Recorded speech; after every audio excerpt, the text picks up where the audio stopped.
that parents involved in the district, the school board members that they elected are dysfunctional, that all this dysfunction is their fault. It is outrageous.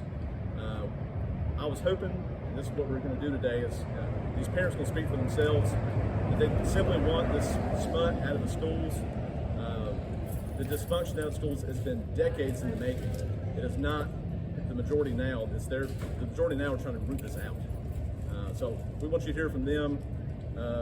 Representative Landing is going to come up, I think, and open us up. But thank y'all for coming out, and we'll stick around for questions. So that we would go from an at-large community voting to single-member districts, so that every single area of Charleston County would have a chance to have their voices heard. This was sent to the General Assembly and passed by the General Assembly. And in 2020, we had the first vote to actually have single-member districts, people representing their communities. In 2022, we had a big turnover. A lot of the former members were no longer re-elected, and we had 9 members elected. And it just so happens that the voices of voters put in 5 people that were considered conservative, 4 that were considered less so. And so since that time, we've had some changes. Those are the facts. The voters spoke, and they wanted 5 of these people. The voters voted for people they believed in. And oh, by the way, if you keep hearing that certain groups, certain activist groups, certain moms groups are responsible for everything happening with this board, that's complete and utter nonsense. This board included people, including the 5, included people that were endorsed by the Post and Courier, endorsed by the Democratic Party, endorsed by the Republican Party, and endorsed by other groups such as the Coalition for Kids. So the Moms for Liberty was one of the groups that had a slate, but that's all. That's the only involvement in those meetings. Find this intimidating and actually scary. My friend and I were only feet away when this was going on in a meeting.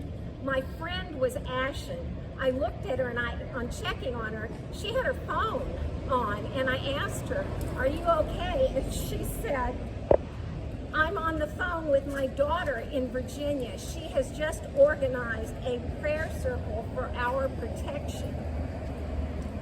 Recently, a minority of brave people, brave enough to speak out in the meetings, have been drowned out, as we saw on October 23rd with Tara Wood. Another speaker, a man, was not even allowed to speak. He was totally shouted out by the crowd screaming, "Don't let him speak."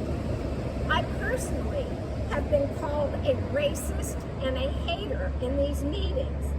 I find that ironic because when I was in junior high school in Virginia in the 60s, and my school was desegregated, I organized my 11 and 12-year-old friends to come out and help escort my black friend and neighbor from across the street into the school, past a crowd of screaming rednecks at us.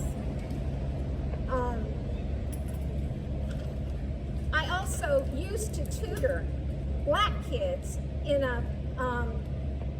Union Heights. It was a notorious slum that doesn't exist anymore, where even the police wouldn't go in the latter 1960s. I have to say that the crowd showing up at the CCSD meetings could rival that other crowd we had to walk my black friend through in the 1960s. My boss are the constituents that I serve.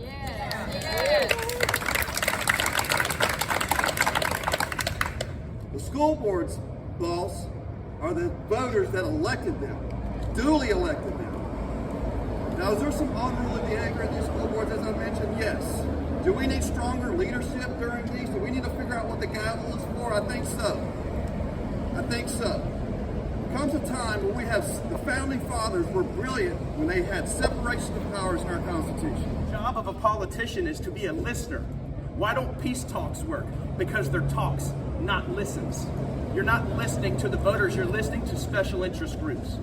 And I'm here to tell you today that I'm going to run for city council to pull on the strings of compromise, to pull on the strings of the good old boy system that's not working for us here in the city of North Charleston, to pull on the system that people have allegiances and alliances and things of special interest that do not work and are not working for the city of North Charleston, for the city of Charleston, for the city of Mount Pleasant.